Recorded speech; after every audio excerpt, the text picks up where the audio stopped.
Well, good morning, and welcome to Tuesdays with the Pilgrim. We continue our journey, A Prophet in Babylon, with Chapter 3. Gaunt worked throughout the day steadily on his sermon, without making much progress. He was usually a rapid worker, but today his faculty of concentration failed him. He tried theme after theme, but each in turn seemed barren. He searched his notebook for suggestions, but found none. It would seem that his emotional experience had the unforeseen effect of altering the values of his entire world of thought, as the wave of an earthquake creates new landscapes by its displacement and transportation. Ordinarily, his sensitive taste would have been quickly attracted by some poetic phrase of Scripture, which he would have clothed with literary allusion and expanded into a series of suggestive paragraphs. The result would have been an essay, more or less exquisite according to his mood. How often had he gone into the pulpit to deliver such an essay, himself keenly aware of its fine points, and glad in the knowledge of his own efficiency? How often had he been thrillingly conscious of the visible delight of his hearers, when he reached and declaimed those passages in his discourse which best displayed his ability? But now, for a reason which he had not yet fully apprehended, such a method of preaching suddenly appeared to him futile and empty. Yet he knew no other. The habit of 7 years was not to be broken in a moment. So he toiled on with a perplexed mind and a painful sense of disappointment in himself. In the evening his friend Palmer called. Palmer was the one deacon, already referred to, who could be said to live an intellectual life. He was a spare man of about 40, with a high dome of forehead fringed by grizzly black hair, a satirical mouth, and a pair of particularly keen blue eyes. He had a curious career. The son of a prosperous farmer in the South, he had worked his way through college with the sparsest of help from home, for his father had no sympathy with his ambitions. He had intended on entering the ministry, but had been prevented by his own early loss of faith.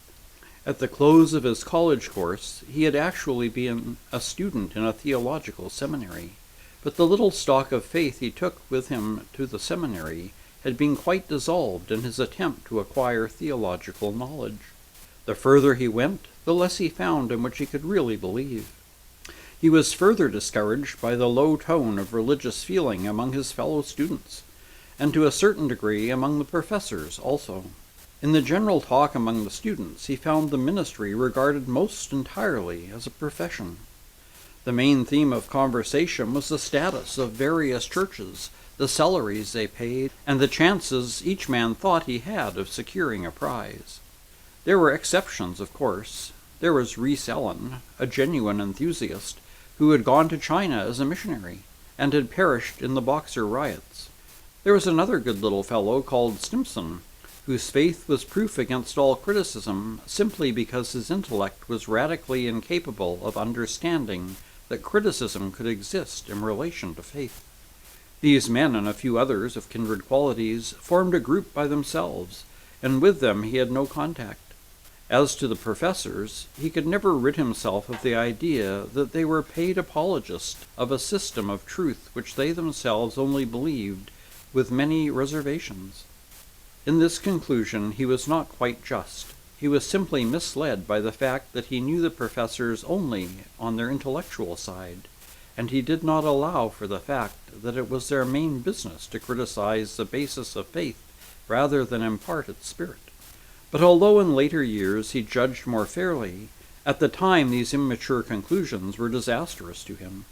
The result was that when the time came for him to enter the ministry, his repugnance to it had become invincible. He knew that he had nothing to teach that was of any moment to the world, and when the professor whom he most respected assured him that faith would come by the inculcation of faith to others, he replied satirically that at least the success of the process was not apparent in his instructors. That sentence closed to him the career of ministry. When the doors of the seminary closed behind him, he went out into the world without the least idea of what path he would take. At first he drifted westward, attracted by the freedom, energy, virility, and infinite promise of the West. One summer he found himself bridge building in the Yukon. Another engaged in journalistic work in Seattle. For a whole winter he toiled in a lumber camp in Wisconsin. Here, for the first time, he came to grips with real life, that primitive life of men which has gone on since the first day broke, and will continue to the hour when the last sunset leaves the world tenantless and dark. There was no time for speculative thought in a life that endured hunger and thirst, the pressure of primal needs, the lash of excessive and unintermitted labor. He fared roughly, slept soundly, was drenched with rain and storm, and came to rejoice in the crude valors of his daily toil. He came also to appreciate the manhood of his associates. They were strange comrades for one of his upbringing, men coarse in thought and life, and often stained by crime, but they took life with a sort of brutal good nature, and they had the crowning virtue of courage. He found in them, and in the life he lived with them, just the kind of tonic which his soul needed. Questions of creed and destiny seemed irrelevant and ridiculous in such scenes. They were mere toys over which children disputed. They belonged to an artificial life.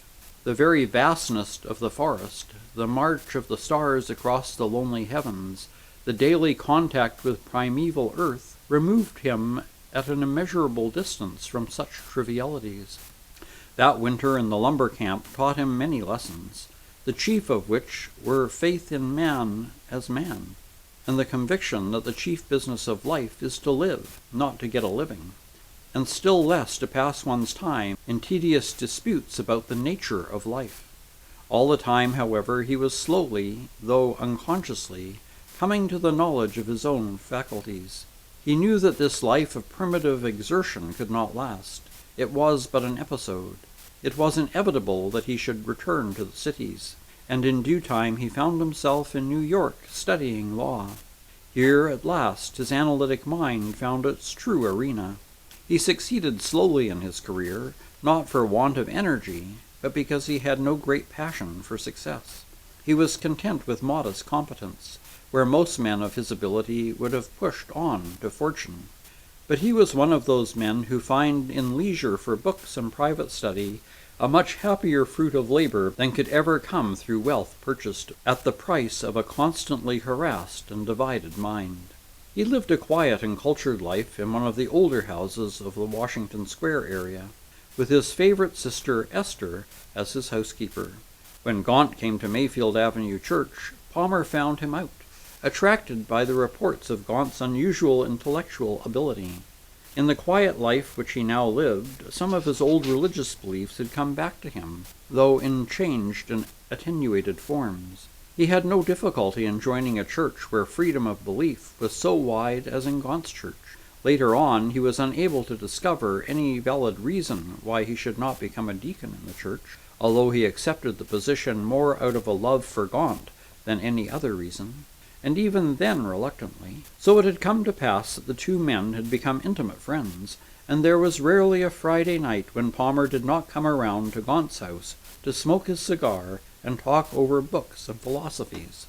It was the custom with Gaunt to discuss with Palmer the themes of his addresses, and it was natural on this occasion that he should begin by describing to his friend the new difficulties he had encountered. "I don't know when I've felt so flat," he said. "It's not that I've run out of ideas. My mind is restless with ideas, but I don't seem to be able to coordinate them. Don't seem to find any kind of text that offers hospitality for them." "Didn't know texts were created for any such purpose," said Palmer dryly.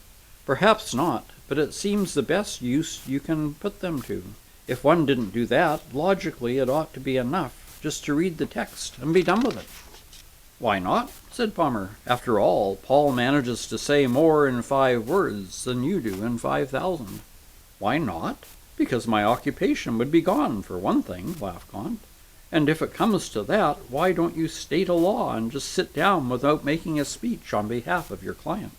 "I do whenever I can," said Palmer. "I'd do it too, if I could." "Oh, no, you wouldn't. You're far too fond of hearing your own voice for that, and people are far too fond of hearing you, and you're too amiable not to indulge them." "That's not very flattering to me, Palmer." "I don't flatter anyone. At least I try not. Flattery is the diplomacy of feebleness. When you find me indulging in flattery, you may conclude my intellect is decaying. Well, I'm bound to say you do usually tell me the truth about yourself. How many fine theories of mine have you ridiculed out of existence in this very room? And yet, Palmer, there are some things about me I don't believe you so much as suspect. Things that I myself have only suspected lately. What things? I don't know whether I can tell you. At least I can't tell you in so many words. But let me ask you a question. You've listened to me for several years, and your approval of what I've said I take for granted. I would like to know if in all the years I've ever helped you. Why, of course you have.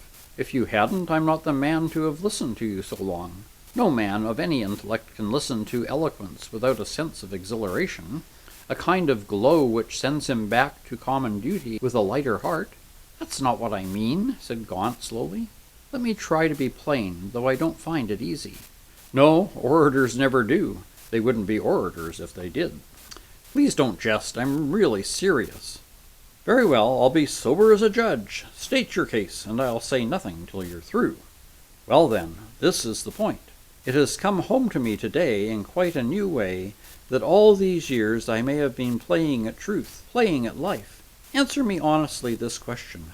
Have I, in anything I have ever said or done, helped you in such a way as to add any vital elements to your life? I don't doubt of your admiration, your appreciation. You have given me these in a measure much beyond my deserts. But admiration is a diet on which a man's soul cannot live. Have you discovered any new truth through me? Have I got at your soul in any real way? I know the very phrase sounds strange and strained. Perhaps you will think that it savors of cant. You and I have discussed theologies and philosophies without number, but I don't remember one genuine conversation on religion. It is because of this that I shrink even now from naming it. But I can't be silent any longer.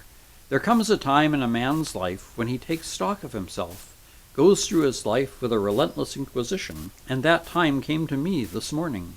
And just because I know you won't flatter me, I want to put my question with absolute frankness. Have I, or have I not, in all the years done anything to create in you a more real and definite sense of religion? Palmer rose from his seat and walked up and down the room in perfect silence for some minutes.